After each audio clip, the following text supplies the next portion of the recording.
सुबह का वक्त ताबो में अलग ही होता है।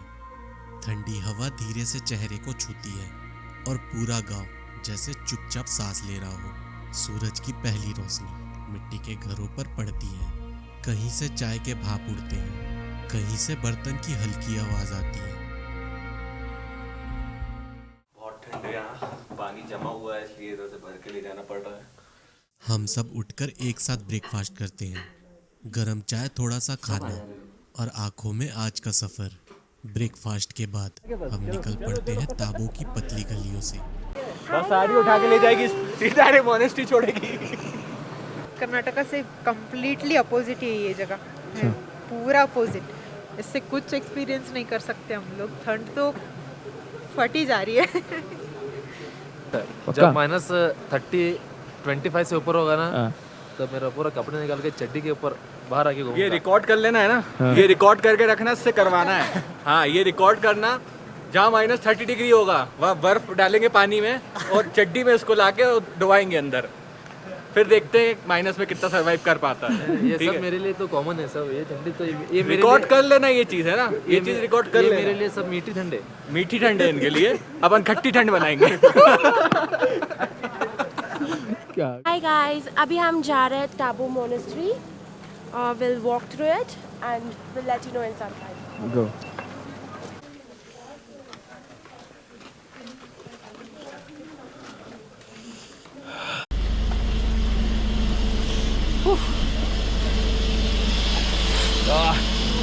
क्या साकेत भाई, नाक से मस्त पानी निकल रहा है ना। सही बोला, नाक से पानी निकल रहा है, पानी कहीं से नहीं आ रहा है। इधर हर पानी जमा हुआ है, बस हमारे नाक के पानी को छोड़ के। हाँ, मिलना चाहिए, वो पानी मिल नहीं रहा है, नाक से निकले जा रहा है पानी। प्रेयर फ्लैग्स और मिट्टी की दीवारों के बीच यहाँ जिंदगी तेज नहीं चलती। लोग कम बोलते हैं, लेकिन उनकी कहानी में भी खामोशी होती है।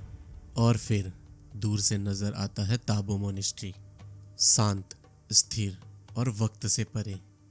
1000 साल पुरानी ये मोनेस्ट्री सिर्फ एक धार्मिक स्थल नहीं, बल्कि कला, ध्यान और इतिहास का जीता जागता सबूत है। ताबो हमें ये सिखाता है, कम में भी सुकून मिल सकता है और खामोशी भी कभी कभी सबसे गहरी आवाज होती है।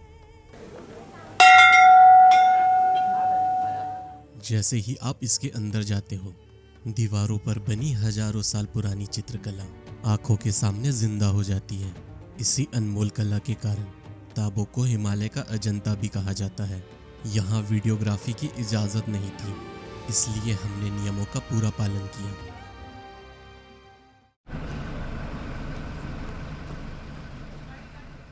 समय हो चुका था ताबो से निकलने का। आगे हमारा इंतजार कर रहा था स्पीति और पिन नदी के संगम के ऊपर एक चट्टान पर स्थित एक प्राचीन और ऐतिहासिक बौद्ध मठ, जो लगभग 1000 साल पुराना है और कभी स्पीति साम्राज्य की राजधानी हुआ करता था।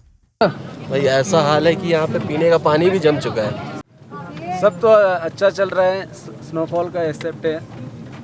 अगर आगे मिला तो अच्छा है। मिलेगा सब मिलेगा। आए थे कुछ लोग, मुझे मनूस भी बोल रहे हैं इस चक्कर में कि जहाँ मैं पैर रखता हूँ स्नोफॉल नहीं होती है, तो मुझे वो दाग हटाना है मनूसियत का। स्नोफॉल 100% होगा, मैनिफेस्ट करेगी स्नोफॉल हो। हर हर महादेव।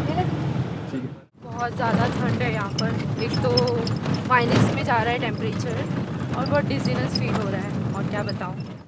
ताबो से निकलते ही सड़क धीरे धीरे खामोश होती जाती है।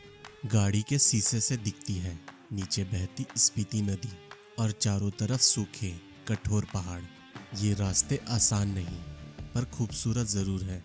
हर मोड़ पर हवा ठंडी होती जाती है और सन्नाटा गहरा।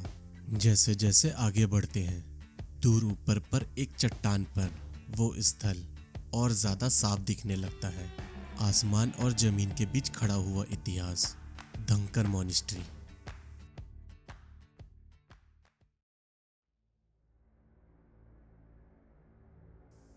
स्पीति की इन खामोश पहाड़ियों के बीच एक जगह है जो दूर से सिर्फ एक चट्टान लगती है, लेकिन जैसे जैसे नजर ठहरती है समझ आता है ये सिर्फ पहाड़ नहीं, ये एक राज है। स्पीति और पिन नदियों के संगम पर सीधी खड़ी एक चट्टान के ऊपर खामोशी के साथ खड़ा ये धंकर मोनिस्ट्री, एक प्राचीन बौद्ध मठ और किला।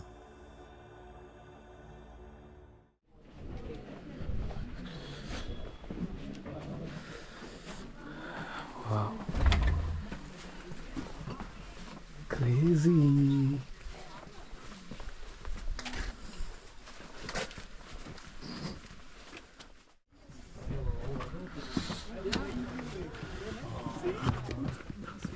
अरे नहीं यार, दोबारा मैं बनाता हूँ।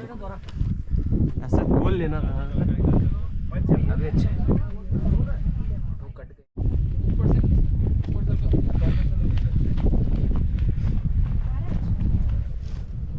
यहीं रहते। अभी यहाँ पे और भी ठंडी होती है इससे ज़्यादा? ये से ज़्यादा ठंडा तो नहीं होता। अब इतना ही ये होता ज़्यादा है? ठंडा है। अब ये से ज़्यादा तो नहीं होगा। जब बर्फ़ पड़ेगा तब होगा। बर्फ़ कब पड़ेगा? इन लोगों को बहुत बर्फ़ देखने गए। बर्फ़ देने के लिए तो बर्फ़ पड़ रहा नहीं है ना। अब मौसम चेंज हो गया, बर्फ़ नहीं गिर रहा है। पड़ने के टाइम तो है पर। कभी ये जगह सिर्फ ध्यान और प्रार्थना का स्थल नहीं थी। 17वीं सदी तक यही स्पीति घाटी का केंद्र और राजधानी थी। यहीं से फैसले होते थे और यहीं से पूरी घाटी चलाई जाती थी। माना जाता है ये मठ लगभग 1000 साल पुराना है और इसकी दीवारों में 12वीं सदी की कहानियां आज भी सांस लेती है। चट्टान पर बना ये किला मठ न हवा से डरा न वक्त से, बस खामोशी में सब कुछ देखते रहा। आज भी जब हवा यहाँ से गुजरती है तो लगता है जैसे धनकर अपना इतिहास धीरे से कानों में कह रहा हो। ये जगह सिर्फ देखी नहीं जाती, महसूस की जाती है। समय हो चुका था धनकर की गलियों को अलविदा कहने का।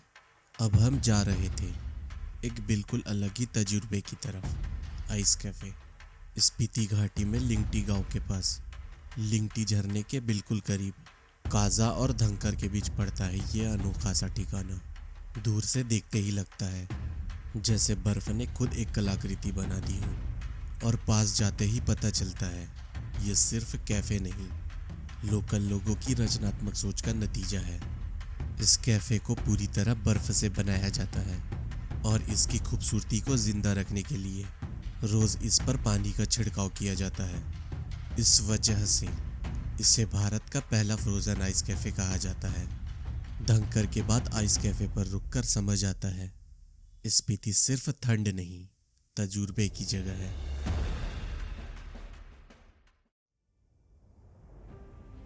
यहाँ से हम पहुँचते हैं काजा की गलियों में, स्पीति का दिल, जहाँ जिंदगी ठंड के साथ भी चलती रहती है।